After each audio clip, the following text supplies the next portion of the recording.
Bonjour à toutes et à tous et bienvenue sur KTV et Kwezi FM sur le 106.9 pour un temps de parole un petit peu particulier aujourd'hui puisqu'on accueille le député européen Younous Omarjee. Monsieur le député, bonjour. Bonjour. Merci d'être avec nous, vous êtes en direct sur Kwezi FM. Alors vous avez accompagné le ministre Repentin, le ministre chargé des affaires européennes. On avait évidemment plein de questions à lui poser. Bon, il a un calendrier, semble-t-il, assez conséquent, donc il n'a pas pu venir sur ce plateau. En tout cas, ça tombe bien, vous êtes là, on a des questions à vous poser sur l'Europe. Je suis là pour répondre à toutes vos questions. Il y a des questions également des auditeurs. Allez, on va commencer par la première question, celle d'un auditeur. Si vous êtes d'accord, monsieur le député, je vais la lire, vous allez la découvrir en même temps que nous. Message pour le député européen. Nous espérons qu'avec l'aide de l'Union européenne, nous aurons un jour des routes dignes de ce nom qui nous permettra de ne plus passer 4 heures par jour pour aller travailler à Mamoudzou. Ça, on peut le comprendre. Est-ce que l'Europe peut nous aider là-dessus ? Vous savez, les crédits européens ont permis le rattrapage de nombreuses régions européennes. Souvenez-vous de la situation de la Grèce avant qu'elle émarge au fonds structurel. C'est vrai. De la Réunion, de la situation en Espagne. Donc effectivement, l'objectif est bien de rattraper les retards. L'objectif est bien de consolider ou de créer de nouvelles infrastructures. L'objectif est de régler ces problèmes en matière de circulation, mais il est bien évident que tout ne pourra pas être fait sur une seule programmation. Là, nous discutons de la programmation 2014-2020. Nous voyons que les attentes sont immenses dans la mesure où c'est la première fois que Mayotte émarge à ses fonds. C'est pas une priorité. Il n'aurait pas fallu le mettre dans cette première... Il appartient au niveau du Parlement européen, nous définissons les règlements au niveau général. Il appartient ensuite aux autorités mahoraises, aux élus mahorais, aux services de l'État de définir les priorités. Actuellement, il y a un travail qui est fait entre l'État et le Conseil général pour élaborer ce qu'on appelle le projet opérationnel, et je pense que les questions en matière de circulation seront prises en compte, mais il est bien évident, il faut dire les choses telles qu'elles sont, que tout ne pourra pas être fait dès le départ, mais l'objectif est bien le suivant. Monsieur le député, oui. Il y a des priorités, de grandes priorités avec l'Europe, c'est l'assainissement et le ramassage des déchets ménagers. On est bien d'accord ? Le ramassage des déchets ménagers, il y a l'ISDND, l'installation de stockage des déchets non dangereux qui a été créée, elle ne fonctionne pas. Ce sera en juin. Donc déjà, l'Europe peut commencer à demander un remboursement si elle le voulait. En ce qui concerne l'assainissement, le chantier, c'est 600 millions d'euros. On a une enveloppe de 200 millions d'euros. Qu'est-ce qu'on fait ? On va en reparler de l'enveloppe. Qu'est-ce qu'on fait avec dans les priorités européennes ? On ne pourra jamais répondre. Mais c'est bien ce que je disais. Bon, les attentes sont immenses. Mayotte, je le dis souvent, est la région la moins développée des régions les moins développées. On pourrait à la limite concentrer les 200 millions sur la formation, ce ne serait pas suffisant pour répondre à l'ampleur des besoins en la matière. On pourrait concentrer les 200 millions sur l'assainissement, ça serait à peu près le quart de ce qui est nécessaire. Donc il y a des choix qui doivent être opérés. Ça pourrait suffire. Il y a des choix qui doivent être opérés. L'orientation donnée par l'Union européenne est de ne pas tout concentrer sur les grandes infrastructures pour aussi répondre à la demande et aux attentes et aux besoins des Mahoraises et des Mahorais par rapport à leurs conditions de vie et aux demandes très concrètes. Ce que je dis, c'est que les fonds européens doivent permettre l'amélioration concrète de la vie des gens et c'est bien là l'ambition, et si tel n'est pas le cas, je pense que le retour sera terrible parce qu'il n'y a rien de pire qu'une espérance déçue. Monsieur le député, combien ? C'est combien les fonds européens ? Un coup on entend 130, un coup on entend 200, 235. La dernière fois que je l'ai entendu parler c'était 330. Combien on va avoir clairement à Mayotte ? Est-ce qu'on peut avoir une bonne fois pour toutes un vrai chiffre ? Moi-même je ne sais plus tellement que j'entends des chiffres fantaisistes circuler. Ouais. Bon, le vrai chiffre c'est quoi ? Premièrement, le juste prix.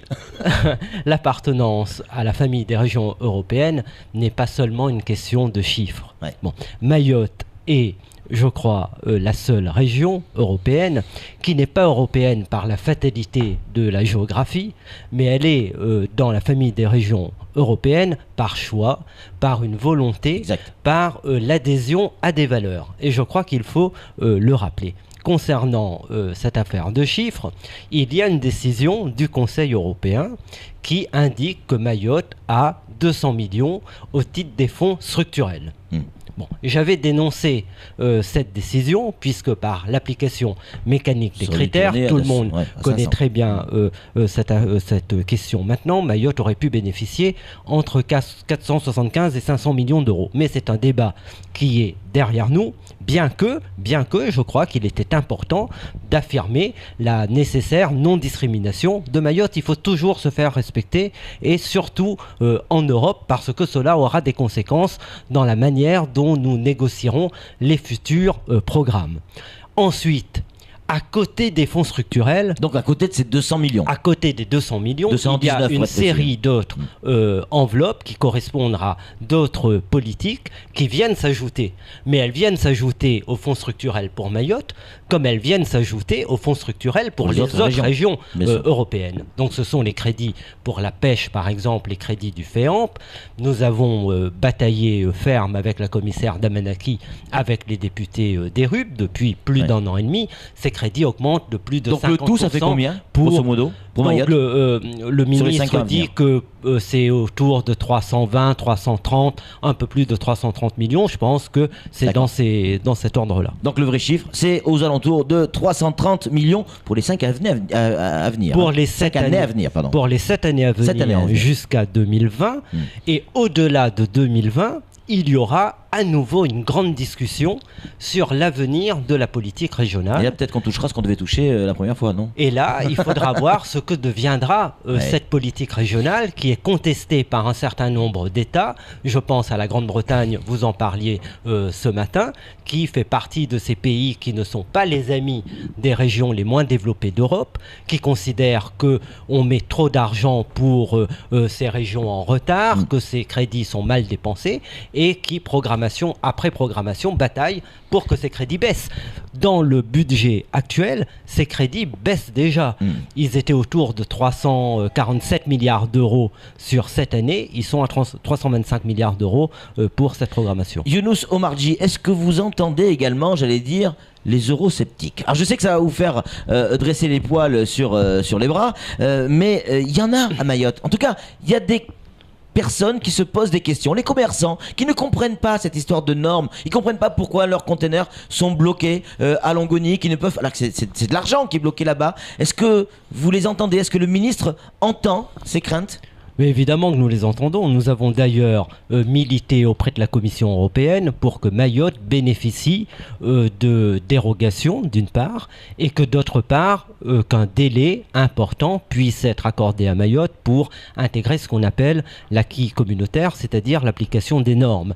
Et c'est bien la raison pour laquelle j'avais demandé au commissaire Hahn de venir à la Réunion, à Mayotte. C'est la raison pour laquelle j'avais demandé au commissaire Ciolos de venir. Je pense que ces visites ont permis que les textes qu'on attendait pour que des délais soient accordés à Mayotte puissent être déposés. Ils ont été déposés sur le bureau du Parlement européen. Ils ont été votés. C'est une affaire qui est en très bonne voie. Mais il est vrai que on ne peut pas, d'une part, vouloir être région européenne et en même temps ne pas accepter l'ensemble des règles communautaires qui s'appliquent. Et notamment les normes. Les normes, elles sont faites pour nous protéger.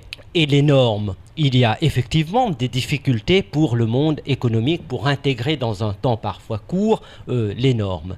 Mais il faut voir aussi que les normes européennes, ça répond aussi à la demande des consommateurs. C'est des normes en matière de sécurité alimentaire, en matière de sécurité sanitaire. C'est aussi des protections et je pense qu'il ne faut pas toujours voir les normes comme quelque chose de négatif en soi. Comment vous expliquez cette popularité au sein de Mayotte, que ce soit auprès des caddies, que ce soit auprès des pêcheurs, auprès des agriculteurs? Vous avez pratiquement tout ce qu'il faut pour réussir, bon, à part le fait d'être extrêmement à gauche.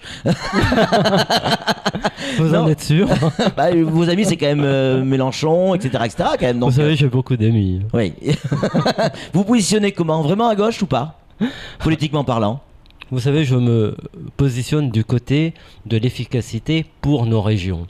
Quand vous arrivez en Europe si vous arrivez d'abord avec un esprit de clocher, d'une part, et d'autre part, avec des étiquettes qui n'ont pas véritablement de sens, vous passez à côté de l'efficacité dans les combats que vous menez. J'essaie d'avoir une approche pragmatique et je crois que c'est la raison pour laquelle j'ai pu enregistrer au Parlement européen un certain nombre de résultats et j'ai pu aussi au Parlement européen rassembler cette semaine au Parlement européen le rapport que je présente sur les RUP qui sera voté à la plénière à Strasbourg en fin du mois de février, a été adopté par 31 voix pour, 4 abstentions, 2 voix contre. Vous parliez des élus de l'extrême gauche. Ils étaient 2 à voter, moi-même et un autre. Bon, ça fait 2 voix, vu qu'on est classé ainsi au Parlement européen. Dans les 34 voix, c'était les voix des députés UMP, PPE, des députés PS, des députés libéraux. Et ce sont ces députés-là qui m'apportent leur soutien lorsque je défends de manière juste les intérêts de nos régions. Mais il ne faut pas avoir d'approche idéologique et de position excessive. Cela ne mène nulle part. La dernière question, elle sera celle d'un auditeur. Monsieur le député, peut-il nous parler des élections rapidement européennes et de sa liste? Est-ce que oui ou non il y aura des Mahorais investis comme colistiers? J'espère qu'il y aura des Mahorais investis comme colistiers. Non, je parle globalement. Je ne serai pas le seul à être dans cette bataille des européennes. Mais sur votre liste, ce que je crains, c'est que cette bataille des européennes, soit au niveau européen, soit une espèce de grand défouloir. Bon, et qu'on entende venir parler des personnes qui n'ont jamais rien dit, rien fait, ni pour nos régions, ni pour Mayotte, ni pour l'Union européenne. Mais enfin, je les attends avec impatience. Il est évident que sur la liste que je suis en train d'élaborer, il y aura une représentation forte de Mayotte avec l'objectif à terme qu'il puisse y avoir un député mahorais au Parlement européen. Si je ne le fais pas, il va attraper une crise de nerfs. Dernière question, mais une réponse extrêmement courte. On est déjà très en retard. Sam. Je vous jette des fleurs pour votre investissement pour Mayotte. Merci. Mais Maria Damanaki devait venir, donc la commissaire à la pêche, devait venir. Est-ce que c'est toujours à l'ordre du jour ? Les commissaires européens ne peuvent pas se déplacer en 2014 puisque c'est l'année des élections européennes. Donc droit de réserve. Si elle devait venir, c'était en 2013. Pour ceux qui ont suivi un peu les affaires concernant la pêche, on a été dans une situation de blocage institutionnel puisque la proposition proposée par les commissions était rejetée par le Parlement européen, ce qui a fait prendre du retard pour l'élaboration, pour l'adoption du règlement du FEAMP, et ce qui a conduit la commissaire à ne pas venir. Merci. Par contre, elle a été très attentive aux demandes, mais c'est du côté des chefs d'État où on a sabré les propositions très positives qu'on avait faites en faveur de Mayotte. Je veux simplement dire que je vais introduire très rapidement une demande qui est ancienne d'ailleurs pour faire reconnaître le lagon de Mayotte comme patrimoine mondial. Je crois que c'est une nécessité aujourd'hui. Ça permettra à la fois de donner un rayonnement international au lagon de Mayotte et à Mayotte. Ça participera au développement de l'économie touristique. Ça permettra de sauvegarder la biodiversité marine et ça ira dans le sens des intérêts des petits pêcheurs mahorais. Merci beaucoup, monsieur le député. C'est tout pour ce temps de parole. Tout de suite, la suite de nos programmes et ça commence par la pub.